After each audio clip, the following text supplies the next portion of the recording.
Buenas noches. Vamos a ver hoy una película, digamos, disfrutar con una película que tiene como tres vías de disfrute. Una es que es una película histórica sobre un tema apasionante e interesantísimo.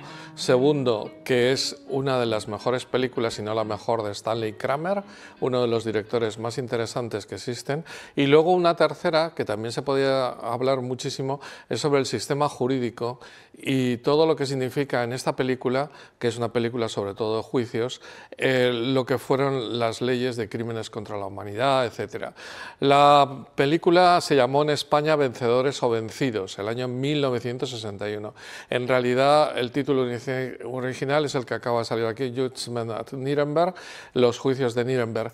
Ojo, porque hay que tener en cuenta que es el juicio a los jueces.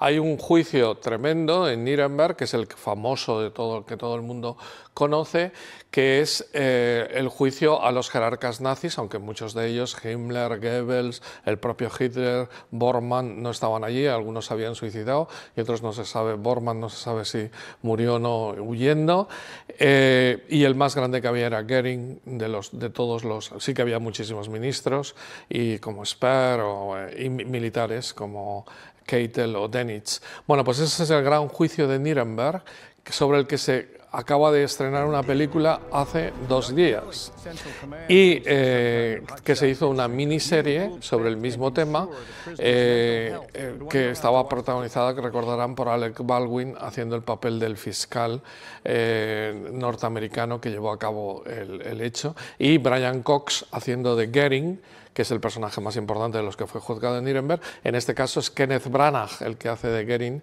para ser juzgado en esta nueva película del 2025.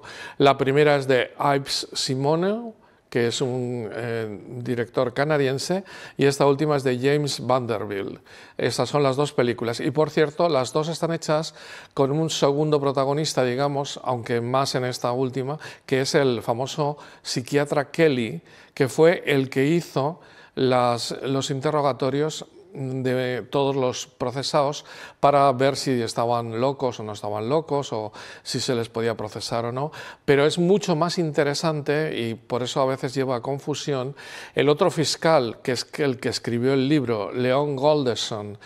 Curiosamente, antes de saber que iba a presentar esta película y antes de saber que iban a rehacer Nuremberg, estaba releyendo el libro de Leon Golderson, que son todas las entrevistas que hizo a todos los jerarcas nazis en la cárcel, además con intérprete en alemán. Son mucho más lentas que las de Kelly, más, digamos, más pausadas, lenta no es la palabra, pausada, y solamente habló en inglés con Speer, que era un intelectual, ya saben, un arquitecto que sabía inglés, y con Dönitz, el gran almirante, que también sabía inglés. Los demás están todos traducidos al alemán. Bueno, traducidos del alemán. Bueno, pues tener en cuenta esto, que hay una fuente buenísima, que es el libro de Leon Golderson, que ha sido reeditado, además con notas de un historiador muy bueno, y que luego están los testimonios de Kelly, que también son la base de la otra película, ¿vale? Bien. Aquí estamos con otro proceso distinto, que es el proceso a los 14 jueces, que lo llevó un juez solo norteamericano. Aquí no hay jueces ingleses ni rusos, que se llamaba Marshall, que era el juez supremo del estado de Ohio, y hay algunos personajes que lo cambian. Aquí, por ejemplo, el personaje que hace Spencer Tracy es de Maine y se llama de otra manera y tal, y parece que no es tan importante, pero está totalmente copiado del personaje de Marshall, que fue el que dirigió. Y de los 14 jueces y fiscales que fueron llevados a juicio, aquí hay solo 4 que son como un poco paradigmáticos. Los 2 primeros, ya hablaré de ellos, sí que se parecen mucho a los 2 más importantes del juicio, y los otros 2, digamos que resumen al resto, a los 12 restantes, porque se trata de ver que hay un intelectual, se trata que hay un fanático, un nazi que sigue hasta el final, otro que es un mero profesional, como podía ser Eichmann, ¿no? Que él piensa que hace lo que tiene porque es un profesional, y otro que es un pusilánime, y con lo cual abarca todo lo que fue el espectro de los 14 jueces estos. Bien, aquí no se condenó a muerte a nadie, se condenaron varias cadenas perpetuas que luego no se cumplieron, se dice en la propia película, porque con los años pues ya había cambiado el rumbo, los norteamericanos estaban preocupados sobre todo por la Guerra Fría con Rusia. Rusia aparece también en la película, acaba de hacerse con el poder total en Checoslovaquia, en Praga. No es la primavera de Praga, que será unos cuantos años después del 68, pero en el 48 hubo un tremendo golpe en Praga para hacerse el Partido Comunista con todo, y por lo tanto hay un momento en que se plantea, dice, bueno, esto ya no tiene sentido, porque estos juicios van después de los juicios de los grandes jerarcas, ya hemos jugado a los grandes jerarcas, ¿qué vamos a hacer con estos? Bueno, pues ese es un poco el centro de la película, pero es una película para todos los tiempos, porque los tres temas que habla son los tres temas fundamentales que tienen que ver con todo esto, ¿no? Ahora vuelvo sobre la película, vamos con Stanley Kramer. Stanley Kramer hizo esto en base a un guión sensacional de A.B. Mann. A.B. Mann es un guionista buenísimo que hizo varias cosas, entre otras fue el creador del personaje de Kojak, por ejemplo, que luego se hizo famoso en una serie en televisión. Bueno, pues A.B. Mann, no me da tiempo hoy de hablar de todos porque hay tantos genios en esta película, hizo una serie para televisión donde también participaba Maximilian Schell, que es el que hace del abogado de los jueces, el abogado alemán. Y esa serie, que es del año 59, tuvo un éxito tremendo en la CBS y tal, y al final Stanley Kramer decidió llevarla al cine y es su sexta película. Bueno, entonces vamos con Kramer. Kramer, así como hemos hablado de actores que son sensacionales directores después, el caso de Kramer es curiosísimo porque fue un productor y muy bueno que pasó a ser un director precisamente por necesidad y acabó siendo un director buenísimo. De tal manera que tiene un montón de películas como productor y tiene bastantes, creo que son 15, como director. Bien. Fue director del año 55 hasta el 79, creo que es su última película, aunque él murió en el 2001.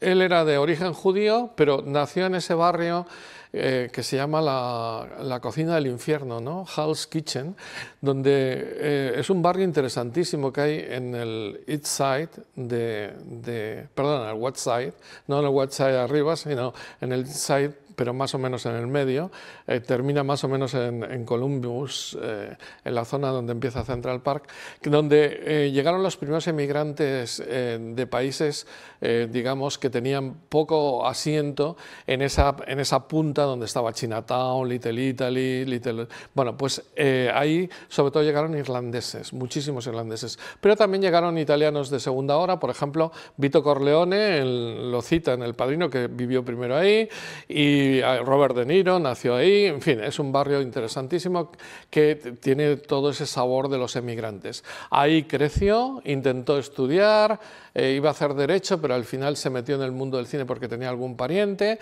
y al final, voy a abreviar muchísimo su trayectoria, consiguió formar una productora en ese momento después de la Segunda Guerra Mundial.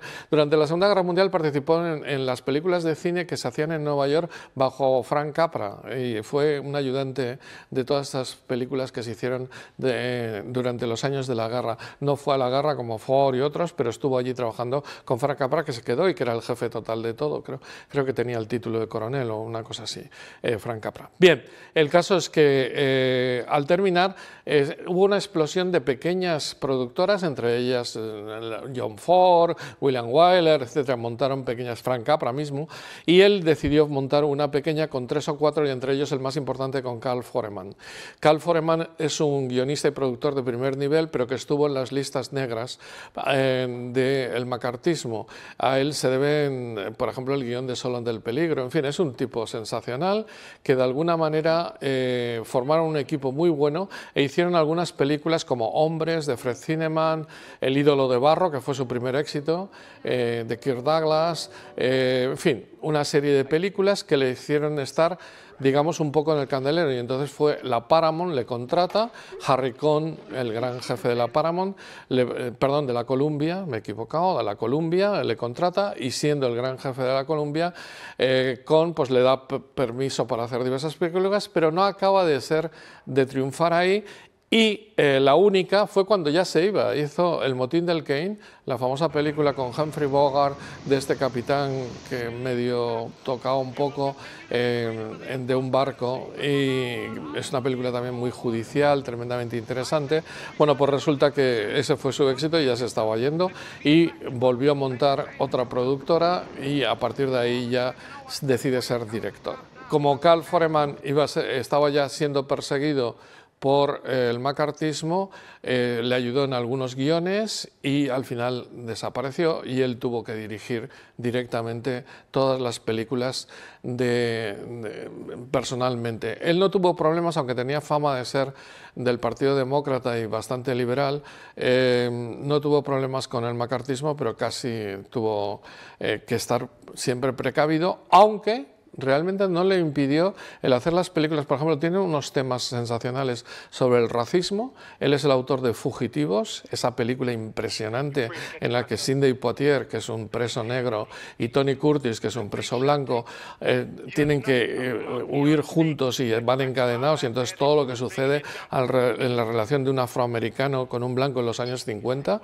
La película es la segunda película que hizo y es antiquísima, o sea, comparado con los problemas raciales que luego fue el que hizo nada menos y nada más que Adivina quién viene esta noche, que es una de las películas sobre el racismo más espectaculares que ya hemos citado, con Spencer Tracy y Katharine Hepburn, en ese matrimonio que va a producirse negro entre la hija de ellos dos y Sidney Poitier, otra vez Sidney Poitier, que es un actor afroamericano y en ese caso un médico de prestigio, pero que se va a casar con una blanca en una época en la que había todavía muchísimo racismo en Estados Unidos. Por cierto, eso es uno de los temas digamos que siempre se han metido con la película. La película es del año 61, o sea, 3 o 4 años antes de que se hiciera esta que acabo de citar, y es una época en la que había tantísimo racismo en Estados Unidos, casi como, no casi, pero sí que había muchísimo racismo en muchos estados de Estados Unidos. Y no digamos nada, había leyes eugenésicas también en algunos estados, que es un tema que se toca en la película. Bien, en definitiva, que es un tema que nos toca a todos y que es un tema que no es tan sencillo y que es muy importante hablar sobre él y trabajarlo, etc. Bueno, por acabar con el aparato técnico, y entonces ya me centro en la película, Ernest Gold es el que lleva la banda sonora. Ernest Gold es uno de los compositores más impresionantes que ha habido en la historia del cine, y realmente sus bandas sonoras son una auténtica maravilla de cómo concibe, digamos, toda una música que sea totalmente completa y que vaya a lo largo del tiempo. En esto, siendo una música para una película judicial que la mayoría del tiempo se desarrolla en un pequeño, en un lugar pequeño, es decir, en una corte, pues lo tenía más difícil. Empleó también la famosa canción Lili Marlene, que curiosamente la cantó durante toda la Segunda Guerra Mundial Marlene Dietrich, que aparece en la película, pero no es ella la que canta en la película. Lili Marlene se convirtió como en el himno de los soldados alemanes, se lo cantaban siempre, que iban por ahí en todas las marchas, cuando iban al destinados o cuando iban los camiones, y eso fue una... Y el equipo que trabajó con Kramer muchísimos años y que son los dos sensacionales, pero no me va a dar mucho tiempo de hablar de ellos, es Ernest Laszlo, un húngaro que emigró a Estados Unidos, que nació el año 21 y que era un poco más mayor que el resto del equipo, y que es el director de fotografía. Tiene una fotografía alucinante, lo mismo en algunas otras películas de Kramer, y a veces en color, como es el caso del Mundo está loco, loco, loco, pero en blanco y negro es un genio, y cómo elabora toda la manera de componer Hay que decir que Kramer, al ser productor antes que director, deja hacer bastante, porque aunque controla muy bien el presupuesto, controla muy bien a los actores, controla muy bien todo el equipo, realmente él no es tan como otros directores de poner el ojo en la cámara, de estar siempre en el montaje. aunque hay cosas que son suyas, lógicamente. Bien, y Frederick Knutston, el apellido empieza con K, Knutston, ¿no? Eso, el montador, que también, ambos tienen Oscar, un Oscar por alguna de las películas, y también estuvo trabajando muchísimo con con Kramer a lo largo del tiempo. Bien, de Kramer no he dicho que tiene varias películas que son también comedias, por ejemplo esta que acabo de citar, El mundo está loco, loco, loco. Luego tiene una especie de Gran Hotel, pero en un barco, ya saben, aquella película coral de muchísimos actores, casi todas sus películas, esta también que vamos a ver hoy, tiene un montón de actores de primer nivel, que se llama El barco de los locos. Es curioso porque Spencer Tracy, que está en la primera, en El mundo está loco, loco, es un actor que lo descubrió tarde, pero que hizo 4 películas, casi las 4 últimas películas, porque la última es, como he citado otras veces, Adivina quién viene a cenar esta noche. Bien, pues esa producción le llevó también a hacer películas, digamos, más de profundidad, de llegar a unos personajes más complejos, pero bueno, hoy voy a centrarme en la película que nos toca comentar, en Vencedores o Vencidos, porque hay muchísimas cosas que tocar. Bien, antes de hablar de todos los actores, que son impresionantes, voy a hablar de ese tema que he planteado al principio. Primero, el tema de las cuestiones jurídicas. Esta película tiene que ver muchísimo con el principio de legalidad y voy a leerlo porque los juristas son gente muy precisa y no quiero, digamos, decir una palabra más que otra. El principio de legalidad es una regla fundamental del Estado de Derecho que establece que todos los poderes públicos están sometidos a la ley, la cual debe ser preexistente, escrita, clara y cierta. Es decir, que en esencia lo que significa es que nadie puede ser sancionado o juzgado por un acto que no esté previamente tipificado como delito por la ley. Bueno, esto es un tema que nos lleva a Nuremberg totalmente, porque no están tipificados los delitos de crímenes contra la humanidad, en fin, todo eso tiene que ver con la defensa que hace Maximilian Schell y tiene que ver también con todos unos sistemas jurídicos que son que pueden chocar con lo siguiente, porque junto al principio de legalidad tenemos el principio de responsabilidad que marca la ética, que tú no tienes por qué seguir leyes injustas y puedes oponerte a las leyes injustas. Si claramente las leyes de Nuremberg son injustas, puedes oponerte. Las leyes de Nuremberg son las que establecían la diferencia racial y todo eso de que no se puede casar uno con una judía o con un judío, etcétera, etcétera, etcétera. Bien, y la tercera, que es importantísimo también, que tiene que ver con todo esto, es que pueda haber más gente implicada. Y eso es un tema que saca Maximilian Schell también en la película muchísimo, que es que la culpa de la Segunda Guerra Mundial la tiene también la URSS, que por cierto empezó, como saben, con el pacto Ribbentrop-Molotov para invadir Polonia e Italia. ¿Qué hacen los rusos juzgando en Nuremberg cuando ellos fueron invasores al mismo tiempo que los alemanes? O el tema de que Chamberlain le permitió a Hitler hacerse con los Sudetes, etcétera, que son ingleses, en la famosa conferencia de Múnich. Bien, todos estos son argumentos que emplea la defensa, no cita tanto la URSS como eso de que hubo gente también. Y nos queda una última cuestión también importantísima, que es el tema de la obediencia debida. Es muy aplicable a los militares, por eso Keitel y Joll, en el juicio de Nuremberg tradicional, se opusieron a sus sentencias y a todo, porque nosotros somos militares y tenemos que obedecer a el que nos manda. Pues tenemos una cadena de mando y no podemos ser contrarios a eso, o sea, o obedeces o también puedes dimitir. El caso de Brauswitz en su día, etc. Pero el tema está en que la obediencia debida es otro tema importantísimo, sobre el que la mayoría de la gente se intentó, digamos, camuflar, o camuflar no es la palabra, digamos, defender, que es meterse detrás de todo eso y decir, no, nosotros seguíamos órdenes.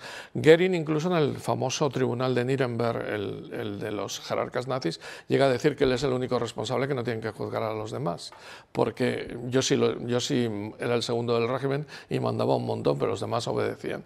Todo esto, como se ve, es un tema muy serio y muy complejo, ¿no? Y al mismo tiempo está el derecho de gentes, que en esto sabemos mucho los españoles porque es un tema que se inventó en la Universidad de Salamanca, el famoso derecho internacional de Francisco de Vitoria, de todos los grandes españoles del momento, que de la Escuela de Salamanca, gracias a la conquista de América, se establecieron toda una serie de parámetros y toda una serie de cuestiones que están ahí mezcladas. Bien, no voy a entrar más, pero todo es un tema complejo. Y desde luego el discurso final de Spencer Tracy, del juez, es buenísimo sobre esto, porque tú no puedes eludir tu responsabilidad. Por cierto, cuando Burt Lancaster, el personaje Burt Lancaster, lo que hace es aceptar el veredicto y tiene una escena buenísima en la que él se levanta cuando están intentando presionando a la señora Hoffman y dice yo no quiero que vuelva, en concreto la frase es vamos a volver a empezar. Vamos a volver a empezar, ahí presionándole, porque el abogado suyo intenta presionarle como si fuera un juicio nazi, ¿no? Y desde ese momento que no ha hablado nada, que habla y corta y dice vamos a volver a empezar, hasta que al final hace un alegato en contra de ellos mismos, de los jueces, que debieron ser gente que defendiera a la gente y que no los llevara al matadero. Pues todo ese planteamiento es muy interesante. Incluso Spencer Tracy, cuando se va al final a despedir de él, le dice bueno, yo no sabía muchas de las cosas que sucedieron y no colaboré y tal, y el otro le dice, usted es culpable desde el primer momento en el que juzgó a una persona que sabía inocente y la condenó. Y punto. Ni siquiera se quiere sentar y se va. Esa escena sensacional que va pasando con los famosos cantos nazis de fondo, va pasando por todo el pasillo de la cárcel con toda serie de policías militares que está cada uno delante de una celda de un preso, teóricamente, del juicio de Nuremberg. Bien, pues eso es el problema jurídico y por lo tanto es un problema muy interesante que está visto a lo largo de todo el tiempo y que de alguna manera llevaría unos debates sensacionales sobre el asunto, pero que no tiene que eximir en modo alguno de la responsabilidad, y ese es el tema fundamental de la película, que por cierto no es nada maniquea, sabe ver los aspectos, los no aspectos, a las personas. Dice, ¿cómo es posible? Y esta es la gran pregunta. Hay un momento en que el personaje Spencer Tracy dice varias veces, tengo que comprender, está hablando con el personaje de Marlene Dietrich, tengo que comprender, no entiendo, pero tengo que comprender. Y es que es dificilísimo de comprender cómo en la nación, digamos, más jurídica que había, donde los grandes... Él al principio está leyendo un libro de uno de los condenados, de Burt Lancaster, que fue un gran jurista que escribió un montón de libros. Y dices, bueno, ¿cómo es posible que esta gente hayan colaborado de este modo y al mismo tiempo no hayan pestañeado para hacer determinadas cuestiones, y que toda Alemania, porque en realidad es un juicio a Alemania, lo dice en un momento dado el defensor, es un juicio a Alemania, porque eso de que no se habían enterado, si tú lees el libro este que he citado antes, la mayoría de la gente dice, de los condenados, dicen que no se habían enterado de nada, tal. Es imposible no enterarse de nada, es absolutamente imposible, que no sabían nada, tal. Ha desaparecido tu librero, que era judío, ha desaparecido el tío del esto, en fin, sabían los campos de concentración, algunos estaban muy cerca, como Dachau, de las poblaciones, en fin, el tema, bueno, estaban las leyes allí, las declaraciones de todos los jerarcas, el odio de los discursos, las concentraciones de Nuremberg. Por cierto, uno de los momentos más bonitos de la película es cuando Spencer Tracy se pasea por el antiguo, porque se conservó el antiguo lugar donde se reunían, que es obra de Albert Speer, precisamente, el arquitecto este que he citado antes, donde eran las reuniones nazis espectaculares, donde filmaba Leni Riefenstahl, y como hace además una mezcla de planos muy bonita, él paseando, un zoom, emplea muchas veces el zoom en la película para coger la tribuna desde la que hablaba Hitler y luego planos generales de todo lo demás, ¿no? De tal manera que es una mezcla muy bien llevada. Esto del zoom lo emplea varias veces en el juicio también, acercamiento al juez, acercamiento a un personaje. Tiene también a veces profundidad de campo. Hay un momento en que Richard Widmark le mira a Maximilian Schell y la cámara hace una profundidad de campo y luego se fija en Maximilian Schell, que está solamente de perfil. Hay escenas preciosas de cómo va rodando con un traveling lateral, por ejemplo, por detrás de los 4 juzgados, cuando va saliendo el personaje de Judy Garland, pasa por detrás y al final el personaje por Lancaster da la vuelta y ve. Hay una cosa que me gusta muchísimo, que es que las escenas que están rodadas dentro del tribunal y las escenas de la calle están paralelamente establecidas de tal modo que sales, porque la película dura 3 horas, sales feliz de la sala durante un tiempo, ves la vida cotidiana, él en su casa, en la casa que le han cogido para él, que era la casa de un antiguo general que ha sido ajusticiado y cuya mujer tiene conversaciones con él muchísimas, que es el personaje de Marlene Dietrich, y donde hay 2 criados que dan la impresión de que no sabían nada y tal, pero cuando habla con ellos él se convence de que todo el mundo sí lo sabía, de tal manera que... Y luego por la calle, cuando anda, por cierto, las primeras escenas de cuando llega en coche a Nuremberg son reales, de Nuremberg destrozado después de la guerra, y son de la época del año 46. Lo que pasa es que como la película se está desarrollando, la película está filmada el 61, pero se desarrolla el 46, lo que hacen es poner la imagen solapada o superpuesta de Spencer Tracy en el coche, que se nota bastante, pero es para que se vea lo destrozado que estaba Nuremberg y lo destrozado que estaba Berlín, porque hay escenas que son de Berlín. Bien, pues eso es importantísimo. Hay una escena que me gusta muchísimo, que es cuando él intenta subirse a un tranvía y un montón de gente está intentando subir, incluso le ayudan para que pueda subir, y un poco de la vida cotidiana del pueblo alemán ahí. Él se da cuenta de que la gente no tiene ni para comer y él vive bastante bien, intenta en algún momento incluso irse de esa casa, etc. Bien, pues todo eso tiene que ver con esa, juicio, entre comillas, a toda Alemania. Bueno, vamos con los actores. Spencer Tracy, ya he dicho que es un genio varias veces, hemos hablado de él en películas recientes, aquí está sensacional. De las 11 nominaciones que tuvo al Oscar, Spencer Tracy fue nominado también, pero Maximilian Schell fue el que se lo llevó. Por cierto, Tracy tuvo un comentario con Widmark cuando le vio actuar, con Richard Widmark, que dice, este nos va a robar el Oscar.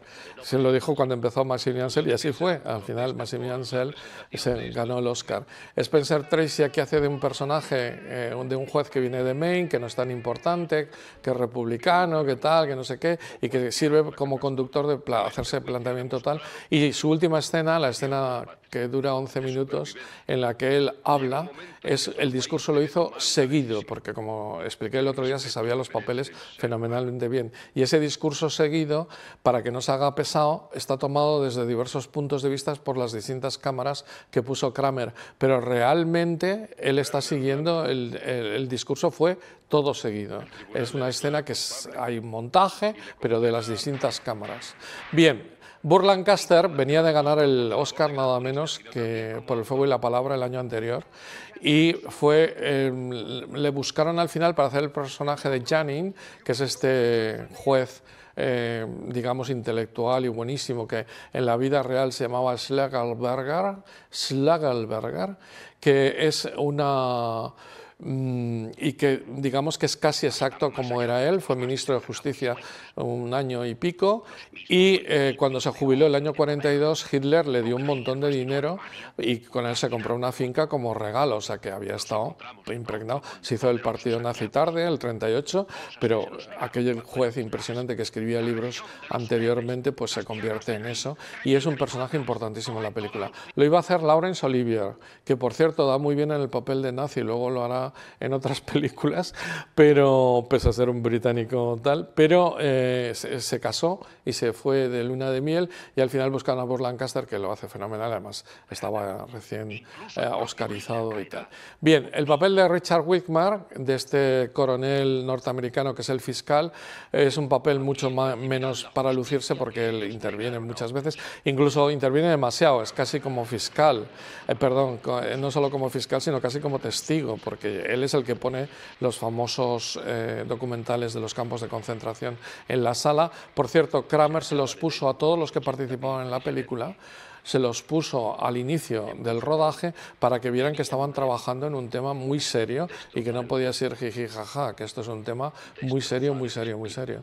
Y la gente se quedó impactada, había gente que no los había visto, estamos en el año 61, y fue un impacto tremendo ver por primera vez esas, bueno, la película se rodó el 60, o sea. Bien, pues Richard Widmark está muy bien, la verdad es que nunca ha tenido mucha suerte con los premios, le dieron el año 55, le nominaron una vez y punto, cuando se dedicaba mucho al cine negro, pero por ejemplo todos los westerns que hacen los 60, Dos cabalgan juntos, El último combate con John Ford o el propio La conquista del oeste, está soberbio, pero sin embargo no. Luego hará ya de mayor otras películas soberbias, como por ejemplo El asesinato del Orient Express. Bien, todos estos 13, 14, Widmark, Burt Lancaster nacieron el 13 y el 14, y Spencer Tracy y Marlene Dietrich son del cambio de siglo, 0 y 001, ¿no? 1900 y 1901. Marlene Dietrich, lo bueno que tiene es que fue la alemana más famosa que renunció al nazismo y a todo, no le gustó nada desde el primer momento, ya estaba trabajando en Estados Unidos porque se había ido allí después de hacer El Ángel Azul, era una actriz famosísima y dijo barbaridades de Hitler y rompió con su nacionalidad alemana y todo, y hacer aquí de la mujer de un general alemán, que aunque es un general parece que participó en Malmedy, en los famosos fusilamientos de unos norteamericanos, y por eso la justician. Claro, era muy duro y lo pasó muy mal. Le contó a su hija que no dormía, que tenía pesadillas por hacer del papel de la mujer de un nazi, bueno, un nazi, de un general, ¿no? Y la verdad tiene que defenderle algún tiempo, y tiene una escena fundamental, que es cuando él le llama al final, porque conversan mucho, ya que está viviendo en su casa y se hacen un poco amigos con el juez, con Spencer Tracy. Cuando le llama por teléfono al final ella no lo coge. Porque esa escena, por cierto, la copiaron casi igual en Veredicto Final al revés. Ya saben, la célebre película de juicios de Paul Newman. Bien, el caso es que Marlene Dietrich ella creía que mal, porque no acababa de hacer, pero me gusta cómo está el papel, lo contenido que está ella. Maximilian Schell está súper bien. Maximilian Schell fue descubierto casi para esta película, luego hará de alemán en muchísimas películas, por ejemplo Un puente lejano, La cruz de hierro, Odessa, ¿no? Y también hará papeles de secundario como Julia, que fue nominado a Mejor Actor por esa película secundario, y Heidi y otras muchas, porque siempre ha dado un papel muy sólido, y en esta película consiguió llevarse el Oscar, lo cual es bastante difícil teniendo en cuenta. No he visto la película hace muchísimo tiempo en lengua en inglés, pero hay un asunto que no sé qué es lo que habla en alemán y lo que habla en inglés, porque están siempre con los cascos de la traducción, y hay momentos que los dos están hablando en inglés pese a que tiene el casco. En fin, esa parte no está bien traducida o no está bien doblada al castellano. Bien, y luego están los dos grandes genios ya en muy capa caída, que eran Judy Garland y Montgomery Clift. Judy Garland hace de la señora Hoffman, juzgada por haberse casado en su momento, no haberse casado, ni siquiera era cierto, de haber tenido relaciones con un anciano judío, que tampoco era cierto, es un caso real, y a él le matan por tener relaciones con una alemana, y a ella le meten 2 años en la cárcel por perjurio, porque ella aseguraba que no habían tenido nada. Bueno, ese papel de Judy Garland lo recoge después de años de no trabajar. Él ya hace con George Cukor Ha nacido una estrella, termina la película y está en el ostracismo porque ella quiso ya no seguir actuando, y la rescatan para esta película 6 años después.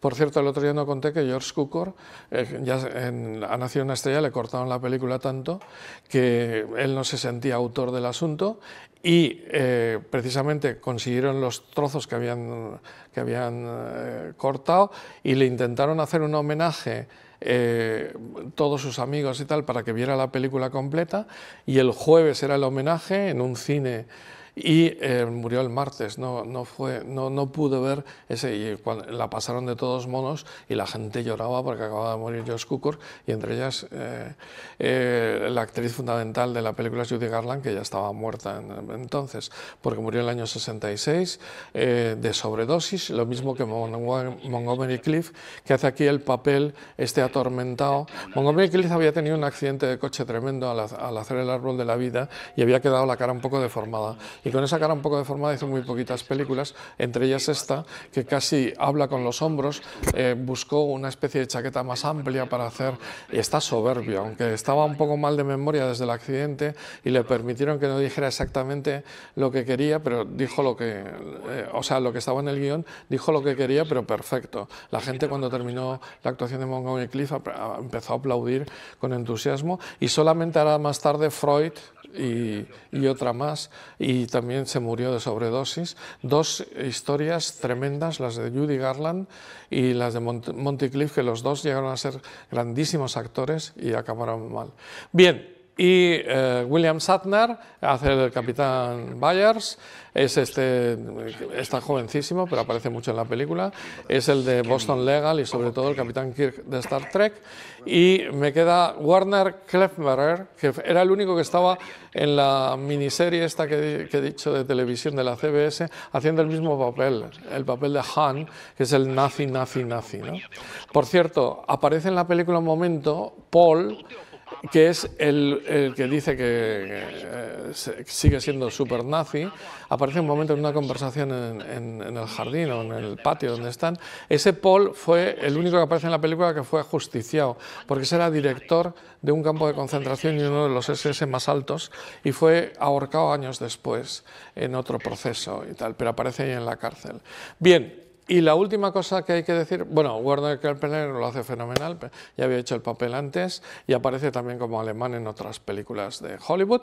Y para terminar, lo mismo que no he podido hablar del tío de las bandas sonoras, tampoco voy a poder hablar del vestuario, porque es de Jean Louis.